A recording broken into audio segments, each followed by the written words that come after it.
प्रश्न करते हैं, स्वामी जी दिन भर हमारा मन केंद्रित रहता है, किंतु हम जब पूजा के लिए बैठते हैं उस समय ऐसे ऐसे विचार आने लग जाते हैं मन में जो दिन भर नहीं आ रहे थे। ये विचित्र बात, क्योंकि ये जो मन है ना, प्रारंभ में इसको साधना में रस नहीं मिलता। माया का मन है और हमको ईश्वरीय क्षेत्र में लगाना। अब हम बैठे जो साधना करने के लिए, जो इंपॉर्टेंट बात है भगवान का ध्यान करना, ये कैसे किया जाए? आप देखते हैं लोग अपना जप कर रहे हैं, हरे राम राम राम हरे। कुछ लोग तो बोलते हैं हम समाधि में चले गए थे, सोते रहते हैं, और उनसे पूछो सो रहे थे, वो कहते हैं नहीं हमारी समाधि लग गई थी। ऐसे ही भगवान कहते हैं भी कोई भी भक्ति करो, मन से स्मरण अवश्य करो।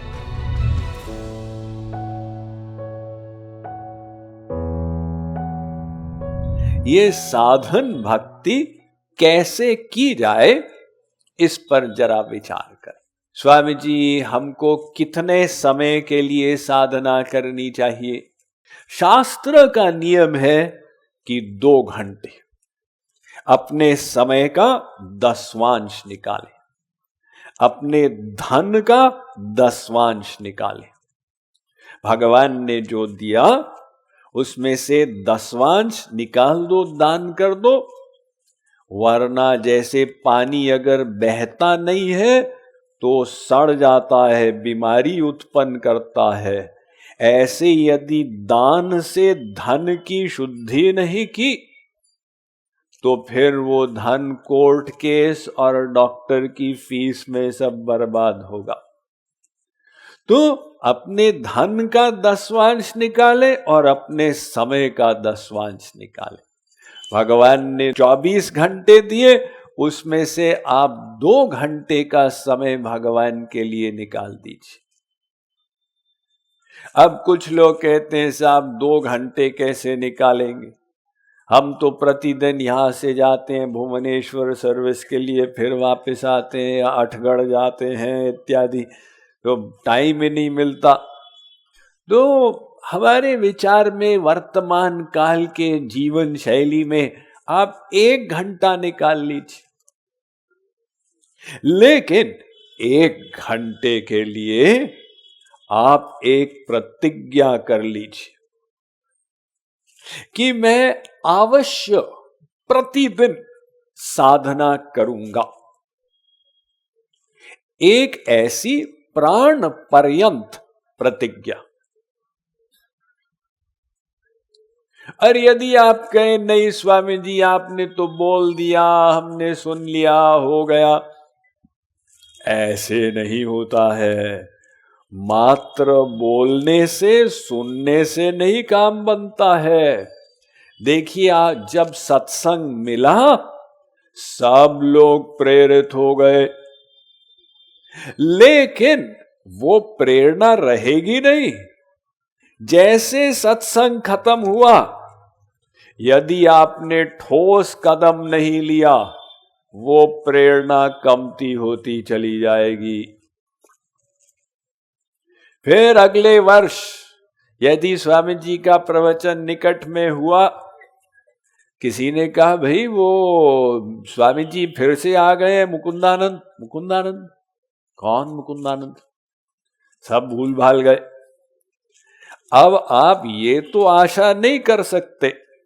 देखिए जैसे लोहे का रॉड होता है ना, उसको आप अग्नि में डालें तो लाल सुर्ख हो जाता, फिर उसको निकाले बाहर फिर ठंडा हो जाता।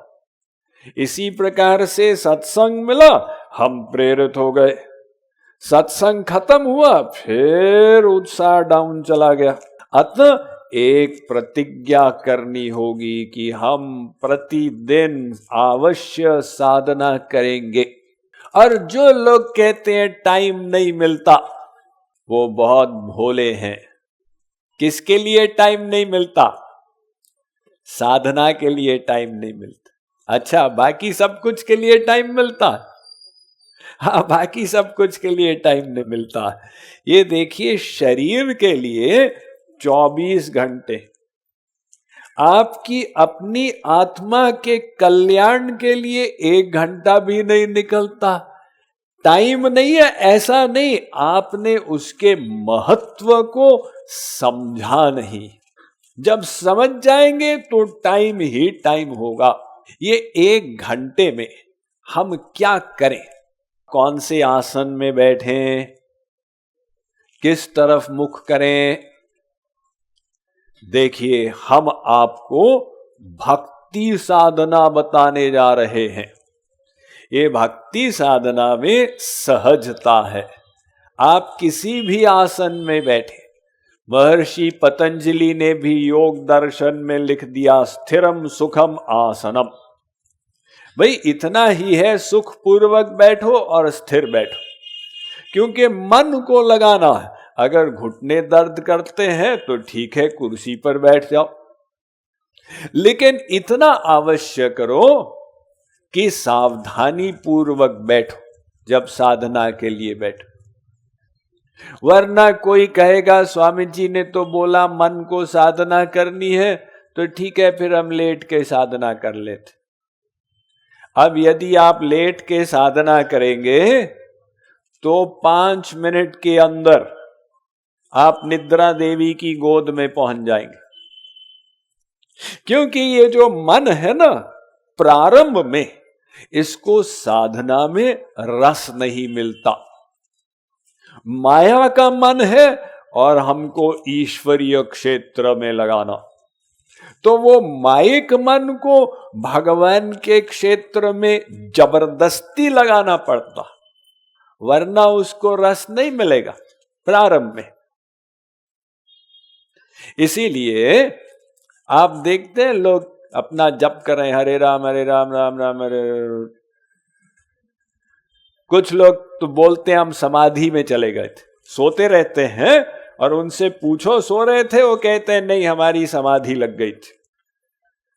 लेकिन क्या आपने कभी किसी को देखा है कि खाते खाते वो सो जाए? ऐसा तो नहीं देखेंगे, क्योंकि खाने में रस मिल रहा है और वो भगवान नाम में रस नहीं मिल रहा।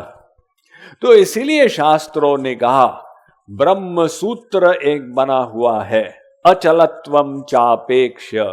तुम सावधानी पूर्वक बैठो साधना के लिए, आसन कैसा भी, और किस तरफ मुख करें। भक्ति साधना में इसका भी महत्व नहीं है।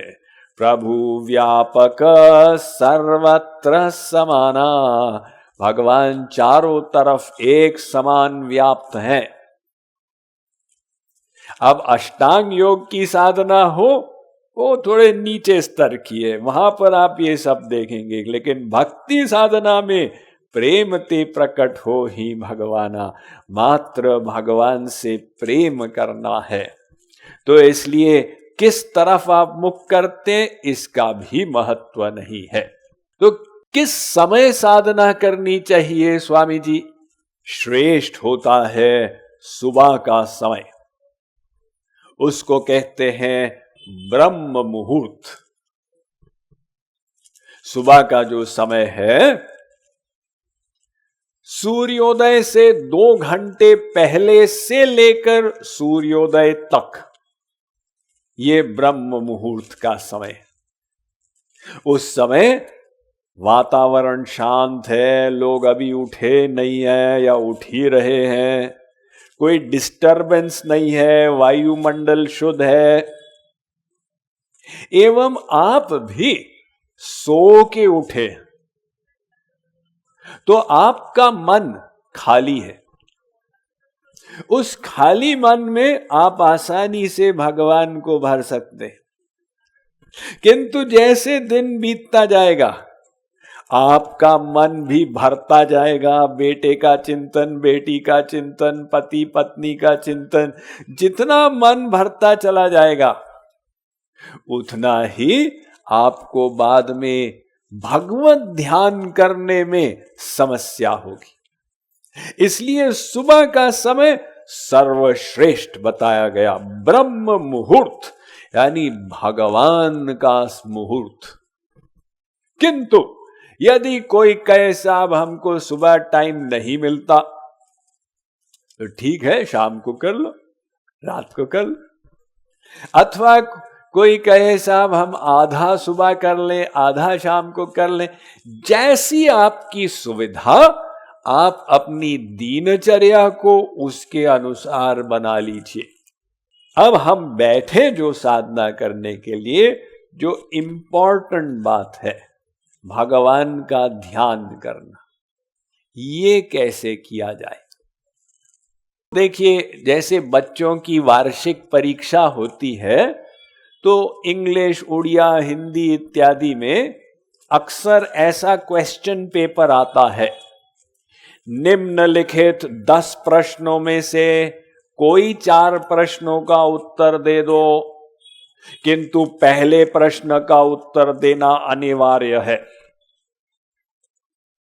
अब किस विद्यार्थी ने इंस्ट्रक्शन को ध्यान से नहीं पढ़ा, तो पहले वाले को उसने कहा ये कठिन है, छोड़ो इसको।